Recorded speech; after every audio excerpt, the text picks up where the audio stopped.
Kani gadega Patisi TV. Haka shipau tarik mentau benai leber Myntri Rangbah ke Jalau mukal sangma ula Plie ba ya snat thamai ban ajing sumar ya ki nongpang ha civil hospital Shillong bat kani gadega dialysis unit hakni ke cingalang Plie ya kani ke snat ajing sumar ka thamai lai don ringkat ru ka Myntri bakmi ya katnat ka kwat ka khya ikong Roshan Wajri u additional chief secretary bakmi ru ya kani katnat wai sharing u director jakatnat health and family welfare bat kiwe nakabenta kani ka dialysis unit la penbet penbiang da ka jingbai tingka jo katnat North Eastern Council bat habakren ha ka jingelang uskatri jo kani katnat ram muiwa ulong ba ka NEC kala bay pisa sauklor kandai pu pralang nakabenta ka Shillong Civil Hospital banbo e ka dialysis unit ka endoscopic unit ka major operation theater unit bat ka emergency and casualty ward ba ship hojing thia. The resources that is available to the government,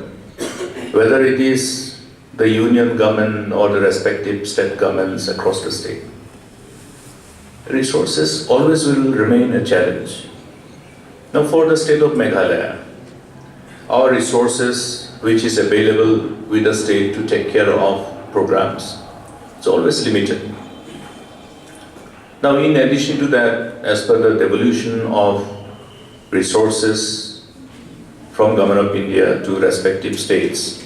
as per the constitutional provision, Government of India provides some direct transfer of share of taxes to all the states. This is the constitutional provision in line with our whole federal structure. Now in addition to that, number of other initiatives are embarked upon by Government of India based on the national policies. And again, create another instrument of releasing fund to government against some specific agendas which are jointly conceptualized and agreed upon between the union government and the state governments. Kani gadega Patisi TV.